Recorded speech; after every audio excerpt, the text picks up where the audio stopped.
पाकिस्तान से बुरी खबर आ रही है। पाकिस्तान ट्रेन हाईजैक मामले में बलूच लिबरेशन आर्मी ने अपने एक नए दावे से सनसनी मचा दी है। बीएलए का कहना है कि उसने युद्ध बंदियों की अदला बदली के लिए पाकिस्तानी सेना को 48 घंटे का अल्टीमेटम दिया था, जो कब्जे वाली सेना के लिए अपने कर्मियों की जान बचाने का आखिरी मौका था। लेकिन पाकिस्तान ने अपनी जिद और सैन्य अहंकार का परिचय देते हुए न सिर्फ गंभीर बातचीत से परहेज किया, बल्कि जमीनी हकीकत से भी आंखें मूंद दी।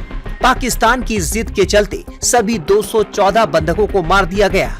बीएलए ने कहा कि अभी ये लड़ाई खत्म नहीं हुई है, बल्कि और तेज हो गई है। शुक्रवार को जारी एक बयान में बीएलए विद्रोहियों ने बताया कि मारे गए सभी 214 बंधक पाकिस्तानी सेना के जवान हैं। मंगलवार को बलूच विद्रोहियों ने क्वेटा से पेशावर जा रही जाफर एक्सप्रेस ट्रेन को बलूचिस्तान में बोलन दर्रे के पास हाईजैक कर लिया था। ट्रेन में 450 से ज्यादा लोग मौजूद थे, लेकिन बीएलए ने बुजुर्गों, महिलाओं और बच्चों को जाने दिया था। बीएलए ने 214 पाकिस्तानी सैन्य बंधकों के कब्जे में होने का दावा किया था।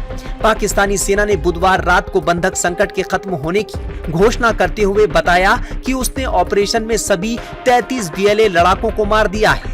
पाकिस्तानी सेना ने बताया था कि उसने सभी बंधकों को छुड़ा लिया है। हालांकि पाकिस्तानी सेना ने बंधकों की रिहाई या बीएलए को हुए नुकसान के बारे में कोई वीडियो या तस्वीरें जारी नहीं की थी। इसके अगले ही दिन बीएलए ने बयान जारी कर पाकिस्तानी सेना के दावों को झूठा करार दिया था और कहा कि अभी भी बंधक उनके कब्जे में है। समूह ने यह भी कहा कि पाकिस्तानी सेना ने अपने जवानों को मारने के लिए छोड़ दिया है।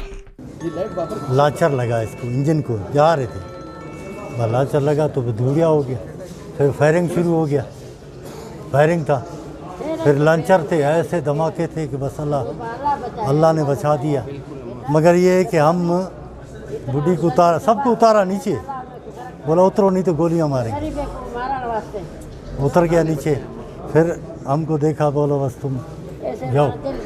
दरअसल बलूचिस्तान पाकिस्तान से लगा हुआ एक अलग प्रांत है, जो खुद को पाकिस्तान का हिस्सा नहीं मानता, मगर पाकिस्तान ने 1947 में जबरन इसका विलय करवा दिया था। तब से वो बलूचिस्तान पर अपना अधिकार जताता है। पाकिस्तान वहाँ की संपत्ति का खुद भी दोहन कर रहा है और चीन को भी खनन का अधिकार सौंप दिया है।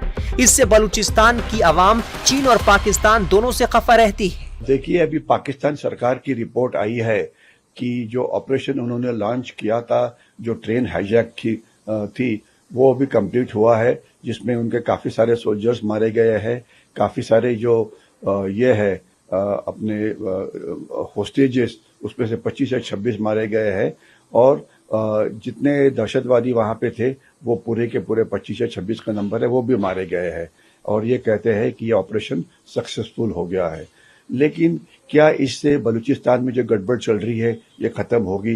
तो इसका शॉर्ट आंसर है कि नहीं, क्योंकि अगर आप इतिहास देखें पिछले कुछ महीनों का और पिछले कुछ सालों का, ये जो बलूची जो हमले हैं, ये पाकिस्तान के बलूचिस्तान प्रांत में, खास तो चाइना पाकिस्तान इकोनॉमिक कॉरिडोर के ऊपर ये बढ़ रहे हैं। लेवल ऑफ वायलेंस काफी सारी बढ़ी हुई है। और ये हमले किसके ऊपर हो रहे हैं? तो ये हमले जो पाकिस्तान के सैनिक है उनके ऊपर हो रहा है, पाकिस्तान के जो सैनिक की पोस्ट है उसके ऊपर हो रहा है, जो अर्धसैनिक दल है फ्रंटियर कोर उनके ऊपर हो रहा है, जो प्रोजेक्ट्स अलग अलग काम कर रहे हैं इस रास्ते के ऊपर उनके ऊपर हो रहा है, जो चाइनीज सिटीजन्स वहां पे आते हैं काम करने के लिए प्रोजेक्ट्स के ऊपर, उनके ऊपर हमले हो रहे हैं।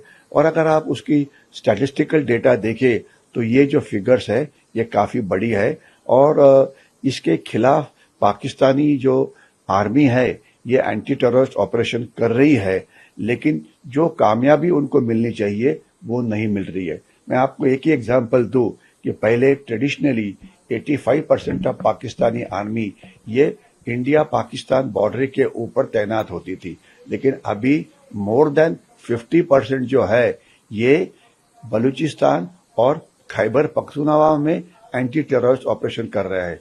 यानी कि उनके जो प्रॉब्लम्स है इतनी ज्यादा है कि 50% से ज्यादा आर्मी की ताकत इसके ऊपर खर्चा हो रही है और इसके बावजूद इस रोड को वो प्रोटेक्ट नहीं कर पा रहे हैं।